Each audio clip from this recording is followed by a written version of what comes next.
So Henderson rings me up and says, "Why don't you come down to McGregor's after work, and we'll talk." And we did. And I asked him what kind of time commitment and all that, and I, got a feel for what might be expected of me, and I ran it past the wife, and she said, "Yeah, you need kind of an extracurricular activity." And we didn't know a lot of people in San Diego at that time. My brother was, I didn't fit his paradigm of of socialization.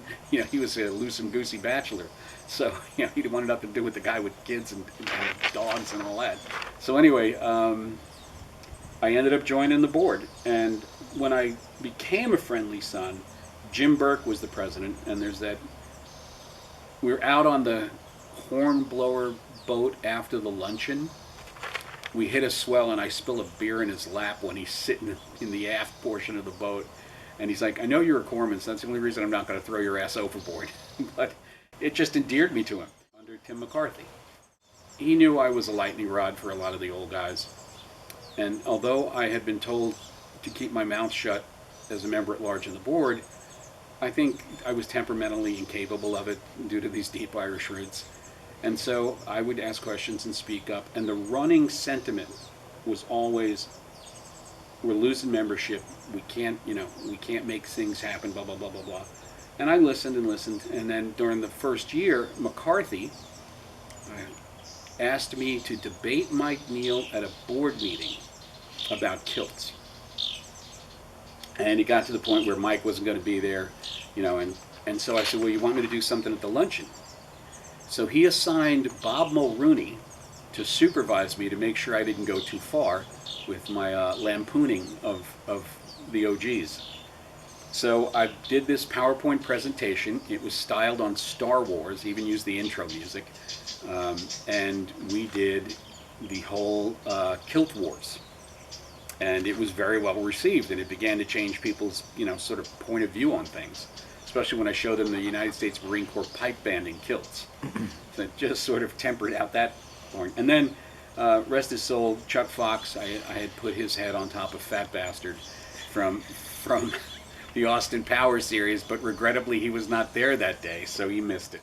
So under Sean Brew, I think I did the Smilin' Irishman contest, and when they said, "Well, we can't lose any money on this, so we're going to have one of the MLLs do this, and you're going to do it." I said, "Well, what is it?" And they explained the history of it, and I said, "Okay, what do you raise?" And they said, $200-300. I said, "For that, I'll write you a check. It's not worth my time to do that." I said, "Can I do it a different way?" And they said, "Well, as long as you don't embarrass the club," as we've pretty much had the point of view that a chairman has carte blanche. So I ended up, I had this idea that the Irish community in San Diego was too small to balkanize, and that the Police Emerald, the Fire Emerald, the Irish Congress, the House of Ireland, the AOH back then was still had some members, and then the Friendly Sons. I said, "We don't have a, like New York City Emerald Society, 10,000 members. So we can just say, we don't care what the cops are doing or the firemen are doing or whoever's doing what." So my idea was to get us all to cooperate on things that all matter to us, and there's nothing that mattered to all of the clubs more than the St. Patrick's Day parade. And I said, the Smiling Irishman raises funds for this parade, let me go and talk to them. So I went and talked to the board of every single organization in town.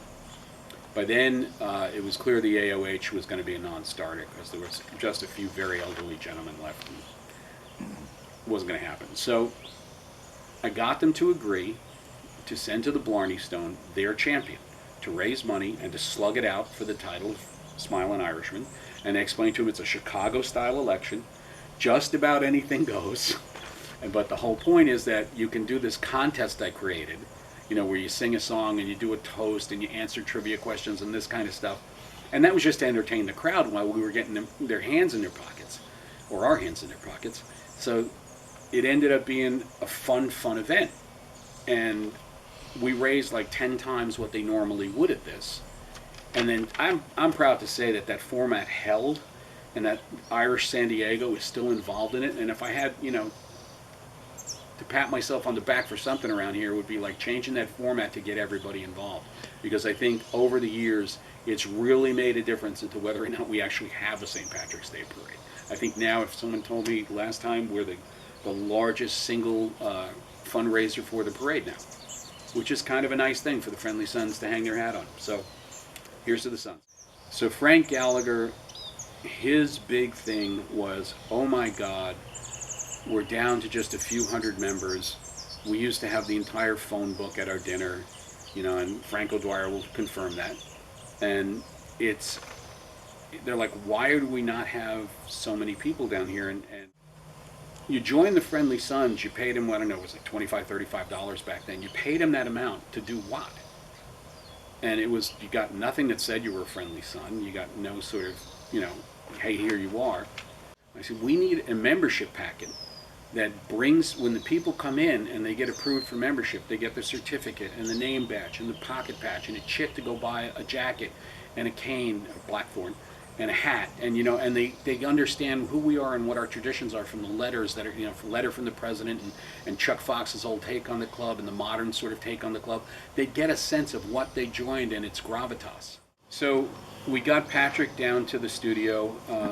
He usually sang our national anthem and Irish national anthem, and almost prophetically we got it just before he went and passed on from his multiple sclerosis. We got Mike Reedy involved, and he actually, God bless him, he took the In-Case Trio down there on his own dime and got all that recorded. And then Frank O'Dwyer did Danny Boy with his wife playing the piano, and the rest of us did, from the board, did Ireland Was Ireland, and with permission of the copyright holder, Michael I. Neal. And so then I created these CDs, and back then I had to burn paper labels and put those on, and then eventually LightScribe arrived, and then I could burn them to LightScribe. And I don't think anybody's actually, I have a collection of CDs, but I don't think anybody's actually relying on them anymore between Spotify and digital music. So I think Mark Whelan actually took this CD and turned it into a thumb drive, and then I think it's on our website. The songs are posted there if you want to download them. I was under Meads, Dykes, Adler, Forbes, Smith, Mark O'Loughlin, then Craig Sutcliffe, and then me. You know, so